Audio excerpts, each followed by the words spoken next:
アンケートを取ったらイタリアをやれと言われた柚木ゆかりです。結局アメリカをするのかと木津のあかりです。いや、ちょっと待ってほしい。言い訳をさせて。みんなわかってると思うんですけど。いやほらなんというか。イタリアは弱い。言葉を選んでそれなのか。一応流行ってみたんですけど、動画映えしない視点になってしまったので。もうちょっと慣れてから動画にしようと思います。私はゆかりさんが負けてるのを見るのが楽しいので。全然構いませんけどね。そういえばコメントでも、イタリアを死ぬまでやってほしい。とのありがたいお言葉をいただきました。本当にありがとうございます。ちょっと笑ってしまいましたよね。イタリアは今後にするとして今回遊んでいくのはアメリカ合衆国。今までは史実再現モッドということで、独ソの厳しさを遊んできました。ドイツに至ってはまだクリアできていませんもんね。そうそう。しかしこの連合国の巨人、アメリカ合衆国。工業力と資源獲得量があまりにも多いので、他の大国と比べてかなり楽ができる国となっています。ワールド・アプレイズの仕様を覚えたり、挑戦したりと色々なことが試せる国家となっているので、気分はゆるい会議で出張している感じ。のんびり旅行気分で遊んでいこうと思います。前回ソ連で遊んでいた時に、デバフがバニラ準拠になっているという話をしましたが、このアメリカ合衆国も例に漏れずバニラ準拠になっています。アメリカ合衆国のデバフ3種の神備だとこんな感じ。平穏なる孤立で軍需工場が大恐慌で造船所建設ができなくなっています。またとんでもなくデバフが強化されていますね。しかし、意外と民需工場は建てれそうですからまだマシなんじゃないんですか？そんなことが許されるはずがないんですよ。ゲーム開始時点からアメリカは経済疲労が 70% もあるんです。民需工場の建設も正直現実的ではありません。というわけで最初はインフラ整備で時間潰しを行っていきます。議員の人たちとお茶会をしたり国民と談話したりしていると、ルーズベルト不況が発生。ただでさえデバフ大盛りなのにさらに持ってくれるそうです。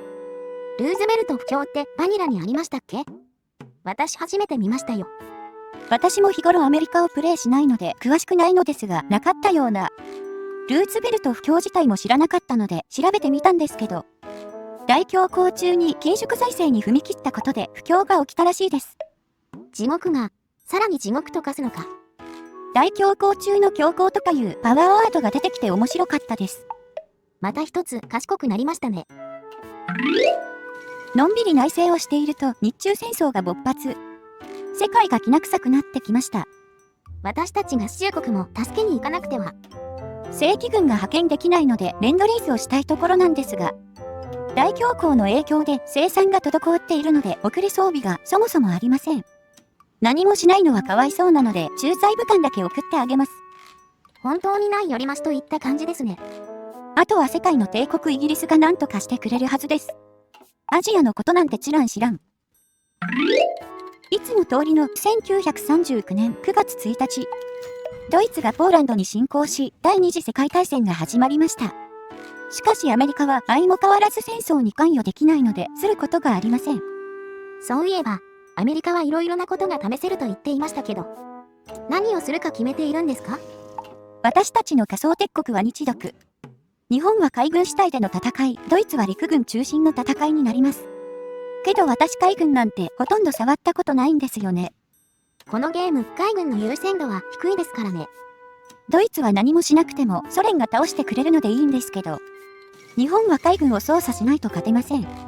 というわけで、バカみたいにある工業力を使って空軍で何とかしていきます。それにやってみたいことがあって、日本は国民精神で戦略爆撃に対する耐性が 40% 低下しています。というわけで、奴らを石器時代にすることができるのか試してみます。のんびり軍拡を進めていると、日本がアメリカに宣戦布告。太平洋戦争の開幕です。ついに来ましたね。私たちは空軍主体で戦っていくので、フィリピンの防衛が重要になってきます。って言いながら、防衛部隊が全然いませんけど。内政ばかりで気が抜けてしまっていたんですよね。空軍で海軍攻撃を仕掛け、お茶を濁していきます。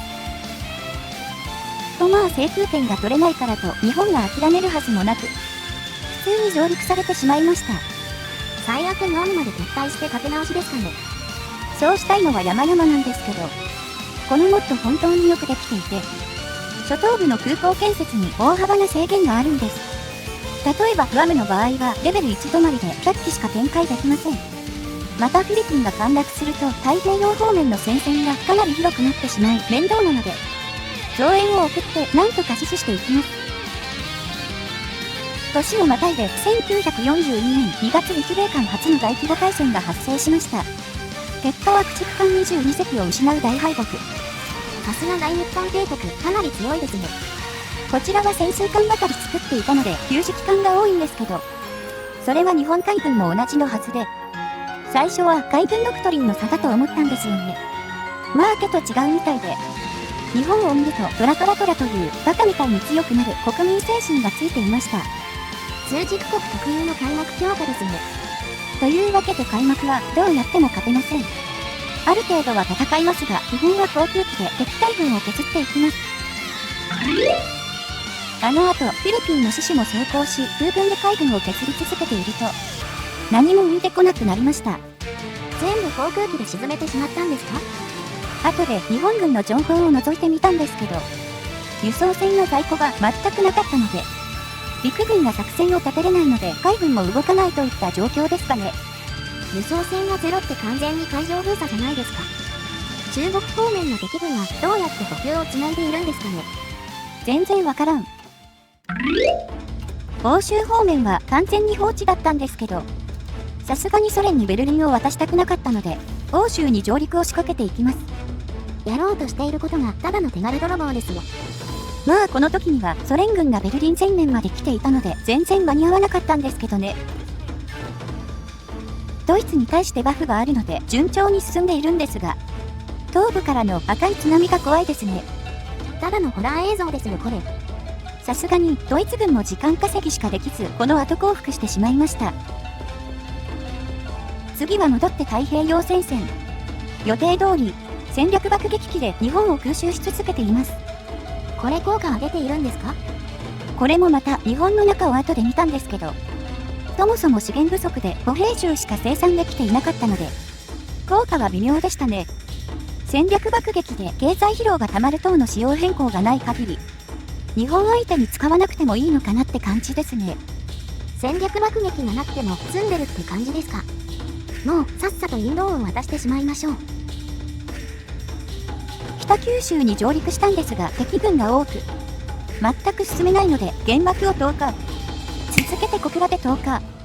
戦線に穴を開けるための核兵器使用は歴史でも初ですね。冷戦期にも使われませんでしたからね。